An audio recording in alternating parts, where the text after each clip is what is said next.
Hola, buenas tardes. Nosotros vamos a presentar el tema de butoxamina y bezafibrato. Comenzando por el benzafibrato, este se clasifica dentro de los hipolipemiantes o bien agentes que reducen los lípidos en la sangre. Su mecanismo de acción se basa principalmente en la activación de los PPR-alfa. Estos son unos receptores que van a regular la expresión de los genes que se involucran en el metabolismo de los lípidos. Cuando el benzafibrato se une y los activa, va a conducir a ciertos cambios en la transcripción génica, lo que va a llevar como consecuencia varios efectos en el metabolismo lipídico, principalmente la reducción de los triglicéridos. También va a aumentar la actividad de la LPL, va a reducir la producción hepática de VLDL, aumentar el colesterol HDL y reducir el LDL, así como algunos efectos adicionales como lo son la mejora de la sensibilidad en la insulina de algunos pacientes, lo que va a tener una cierta mejora en el manejo del síndrome metabólico. Bueno, continuamos con su posología. Esta se clasifica en la dosis estándar de liberación inmediata y la dosis de liberación prolongada. La inmediata es de 200 miligramos y se administra 3 veces al día después de cada comida para tener una mejor adherencia y para mejorar la absorción también. Y la de liberación prolongada son tabletas de 400 miligramos una sola vez al día después de la cena. Algunos de sus efectos adversos se dividen en 4. En los gastrointestinales, que puede abarcar dolor abdominal, náuseas, vómito, diarrea y algunas flatulencias. Las musculoesqueléticas, que es mialgia y calambres musculares. La del sistema nervioso, que son dolor de cabeza y mareos. Y los dermatológicos, como prurito y algunas erupciones cutáneas. La retrosíntesis va a dividir el compuesto inicial en 2, que va a ser el fragmento que contiene la amida y el ácido carboxílico. Después se va a fragmentar este compuesto y se va a eliminar el grupo etilo. Posteriormente se van a introducir los halógenos, que va a sustituir el grupo en un anillo aromático, agregando, cuando un átomo de cloro se va a convertir en bromo, que va a ser un proceso de halogenación selectiva, y se va a mantener el cloro. Después esta va a ser una conversión de los precursores aromáticos simples. El bromo se va a reemplazar y va a dejar un anillo de benceno básico. Y después el ácido bromacético va a ser el precursor clave. Y como último paso, la descomposición final va a llegar a dos precursores más simples, que es el benceno y el ácido acético.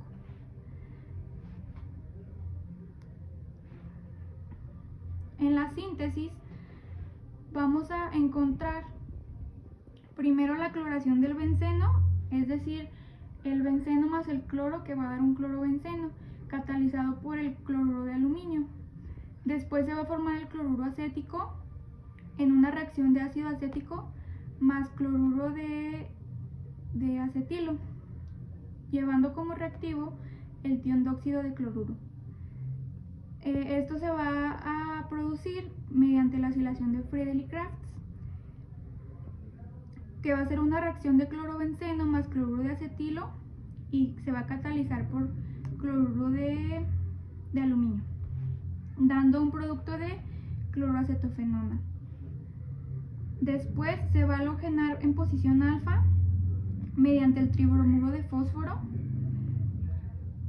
y se va a sintetizar el precursor de la amida, es decir, el etanol más el amoníaco va a producir etilamina.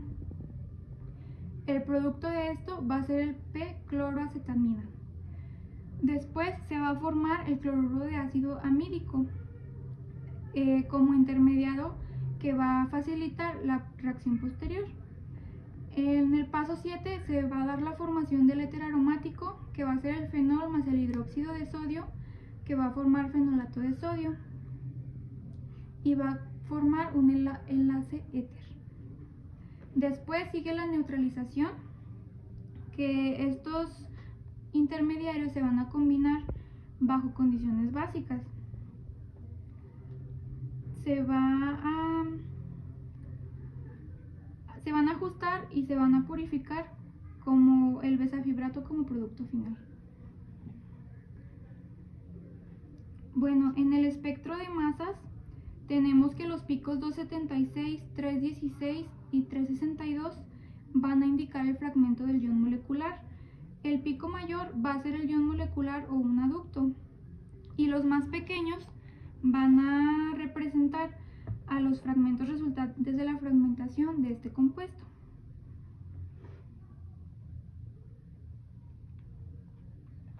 Sí.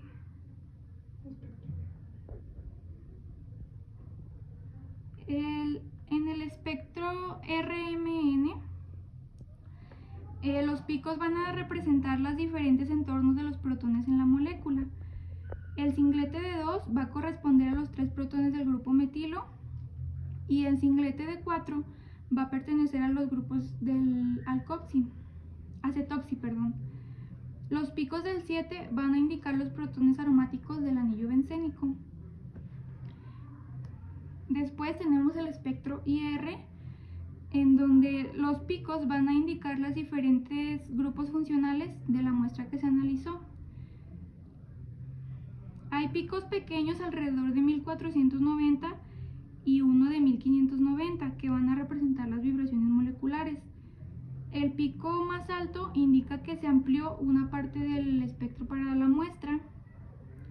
Y pues en resumen, estos picos van a indicar la posición y la intensidad de la composición de esta molécula. Bueno, dentro de las particularidades de esta molécula tenemos que es muy eficaz para la hipertrigliceridemia como la hiperplidemia mixta. También es muy útil en pacientes con síndrome metabólico, ya que tiene capacidad de mejorar la sensibilidad a la insulina. Se va a absorber mejor cuando se administra acompañada de alimentos, es por eso que su dosificación se da después de ingerir ciertos alimentos, especialmente las grasas, y se va a metabolizar en el hígado y mayormente por vía renal, y tiene una vida de 2 horas aproximadamente. Algunas observaciones que podemos hacer de este fármaco es en las indicaciones. Se trata para las displidemias, que se absorbe mejor con los alimentos, que algunos efectos pueden ser mialgias y que sobre todo se contraindica en pacientes con insuficiencia renal y con antecedentes de miopatía. Algunas de sus recomendaciones antes del tratamiento: de evaluar el perfil lipídico de cada paciente antes de administrarlo, así como su función renal y su función hepática. Que durante el tratamiento se monitoree la ingesta de lípidos, la función hepática y los niveles de CK. Y en algunos pacientes especiales que se ajuste la dosis. Y que se lleve un cuidado extra en algunos ancianos. Hay que informar sobre signos de miopatía y buscar atención inmediata, así como no combinar con estatinas. Bueno, el besafibrato es eficaz para displidemias, pero debe ser un uso cuidadoso y monitoreo regular. Bueno, ahora yo les voy a presentar lo de butoxamina. Primero que nada, este es un compuesto químico que pertenece al grupo de los antagonistas adrenérgicos. Ahora voy a explicarles su mecanismo de acción. Primero, es un bloqueo de los receptores beta 2 adrenérgicos. La butoxamina se une específicamente a los receptores beta 2, inhibiendo su activación por la adrenalina o la noradrenalina. Este provoca un efecto antagonista y que impide las respuestas fisiológicas tópicas mediante la estimulación de los receptores.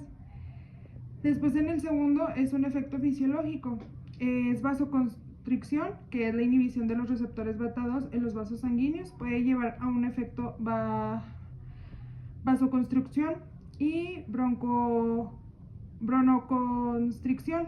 La butoxamina puede inducir una mayor constricción de los músculos lisos bronquiales. Y por último, la inhibición de la liberación de la insulina.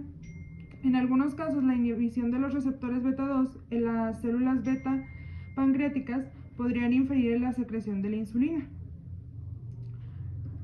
Ahora en los efectos adversos, primero tenemos como broncoconstricción. Estos pueden provocar dificultades respiratorias en personas sensibles como pacientes asmáticos.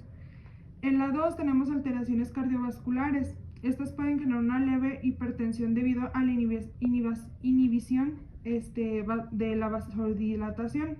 Y después tenemos efectos metabólicos. En esta es la reducción de la capacidad del cuerpo para liberar glucosa durante episodios como hipoglucemia. Después tenemos otros efectos que podrían ser mareos, náuseas, fatigas, aunque estos no son tan comunes en la concentración usada experimentalmente.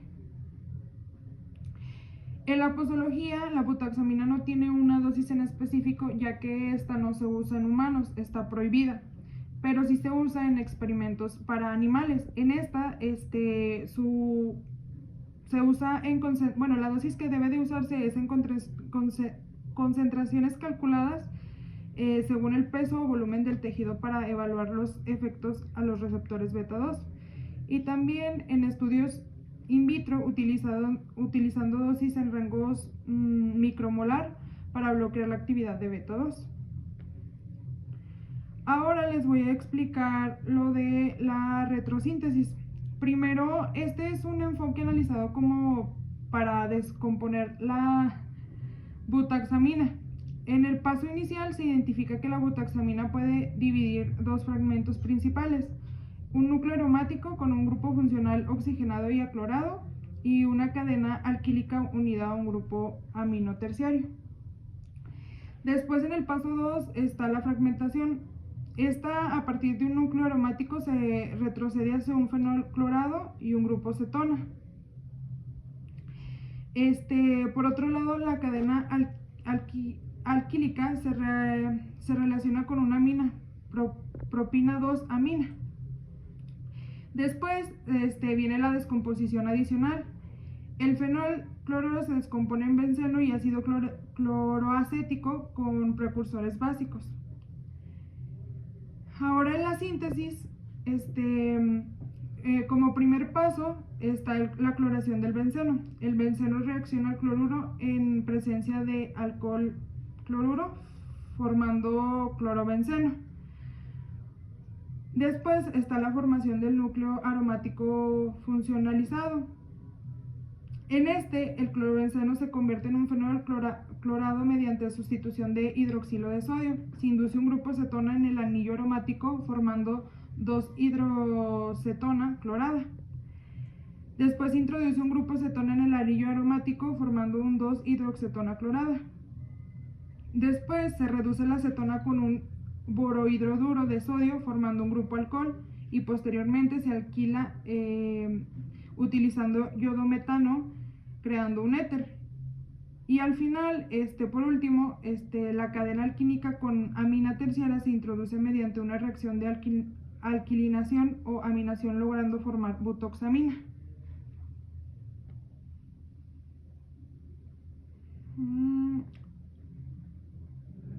Y ahora pues les voy a explicar el espectro de masas. Primero tenemos en esta gráfica, en la gráfica 1 y 2 se va a explicar que el eje X representa el tiempo de retención, es decir, el tiempo que tarda una sustancia en recorrer la columna cromatográfica y llegar al lector. En el eje Y representa la intensidad de la señal o indica la cantidad de la sustancia presente. Y en los picos, cada uno de estos picos corresponde a una sustancia diferente. Y en la gráfica 3 es lo mismo, nada más que el eje X representa relaciones de masas, eje Y representa la intensidad de la señal, y los picos, cada pico uno corresponde a un ion con una relación de masa-carga o específica. En esta es la gráfica de infrarrojo. El espectro IR muestra la transmitancia en función del número de onda BCM1. Esto representa número de onda en espectroscopía infrarroja. Es útil para identificar grupos funcionales de una molécula. En el primer pico, es 4000 abarca desde los 4000 a los 2500 estiramientos de enlaces de alcoholes, aminas o hidrocarburos. En el segundo pico alcanza los 2500 entre los 2000 cm de vibraciones de enlaces triples como alquinos o nitrilos. En el tercer pico está el estiramiento de dobles enlaces de los 2000 a los 1500 como carbonilos o alquenos, y en el cuarto pico alcanza los 1500 entre los 400 cm de vibraciones de formación de enlaces y la región de huella digital única para cada molécula.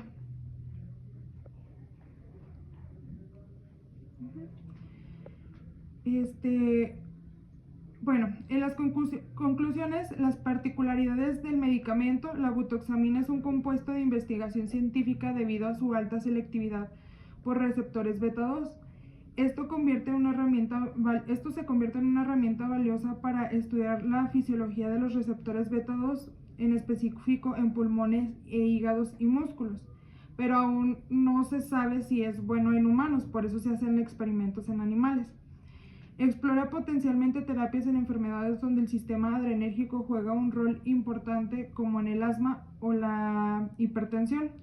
Y en observaciones y recomendaciones no es uso adecuado clínico, como se los comentaba, debido a sus aspectos adversos significativos.